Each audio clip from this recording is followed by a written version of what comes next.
Welcome back to the Secret Wine Society podcast. I'm Robert. And I'm Dawn, and today we are tackling the moment of truth, the one we see every single day in our shop. Oh yeah, I know this one. It's the look. Someone is standing in front of a wall of wine, 100 bottles staring back at them, and they're just completely frozen. Total overwhelm, right? They're looking at all these labels. Some are fancy, some are minimalist, some have animals on them, and they have no idea what actually matters. Exactly. And they don't want to ask for help, so they just grab the bottle they recognize or the one with the coolest looking dragon on it. Well, today we are going to fix that. We're going to give you a super simple, stress-free guide to reading a wine label.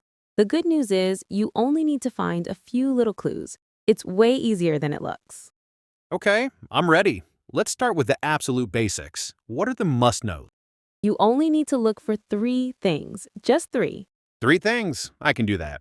First, what's it made of? Look for the name of the grape, like Pinot Noir or Chardonnay. Sometimes, instead of a grape, it'll name a style, like Chianti. That's clue number one. Okay, grape or style. Got it. What's number two? Number two is where it's from. Look for a country, like France or Chile.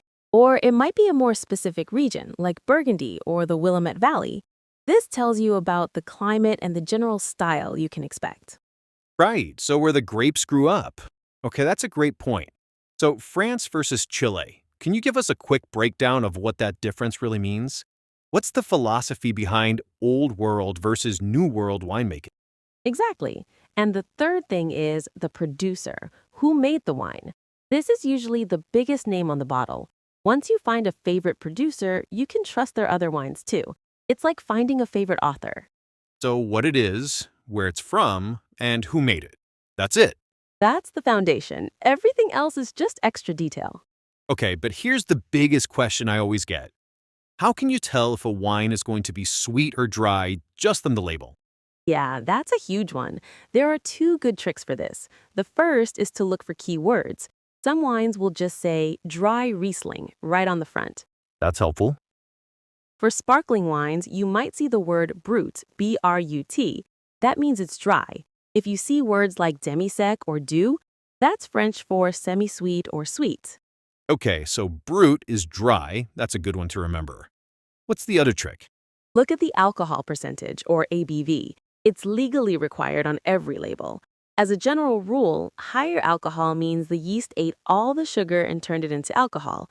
So a wine at 13 or 14% is almost always going to be dry. That makes sense.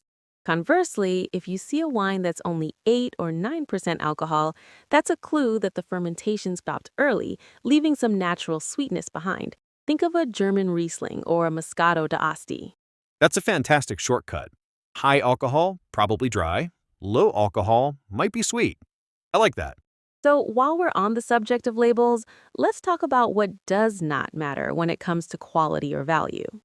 Yes, let's bust some myths. Does a picture of a kangaroo or a penguin automatically mean it's cheap party wine? Not necessarily, but it does mean their marketing department is targeting a certain vibe.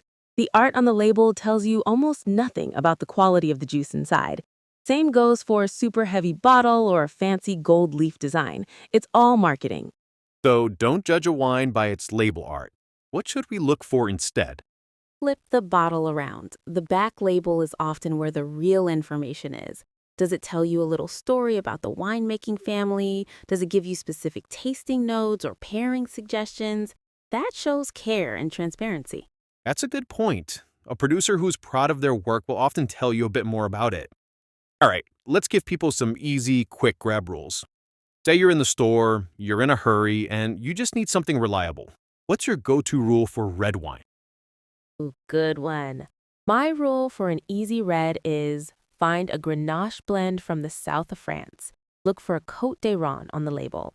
They are always a fantastic value, full of fruity flavor, and they go with almost any food. Great choice. For a white, my rule is look for a Sauvignon Blanc from New Zealand. It's consistently zesty, citrusy, and refreshing. You always know you're getting a bright, clean wine. Perfect. And what about sparkling? For bubbles on a budget, look for the word cava, C-A-V-A. It's from Spain, and it's made in the exact same way as champagne, but usually for a third of the price. It's a total win. Okay, so let's do a bonus round. Since we're a wine and sake shop, we have to talk about sake labels, which can look even more confusing to a beginner. Absolutely. As a wine drinker, I see all the beautiful kanji, and I have no idea where to start. Give me the two most important words I need to know. Okay, your first magic word is junmai. That's Junmai.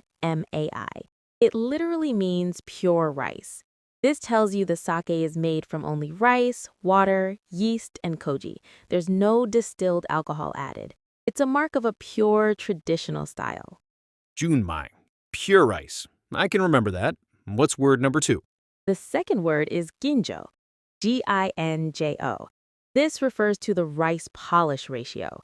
Ginjo means the rice has been polished down significantly, removing the outer layers. All you need to remember is that ginjo is a sign of premium quality. It usually means the sake will be more aromatic, fragrant, and elegant. Though if I find a bottle that says Junmai Ginjo on the label, I'm probably looking at something pretty good. You're looking at something great. That's the sweet spot for amazing quality and flavor. It's the perfect place to start your sake journey. So I think the big takeaway here is for wine or sake that a label isn't a test you need to pass. It's just a tool. That is the perfect way to put it. It's a tool designed to help you. Don't let it intimidate you. Be curious, try things that sound interesting, and don't worry about getting it wrong. There is no wrong. And of course, if you're ever in Oregon, please come and see us at the Secret Wine Society. We'll be happy to decode a few labels with you in person. And if you're not local, you can always find us here. Make sure to subscribe to the podcast so you don't miss our next conversation. Until next time, thanks for listening. Happy exploring. Cheers!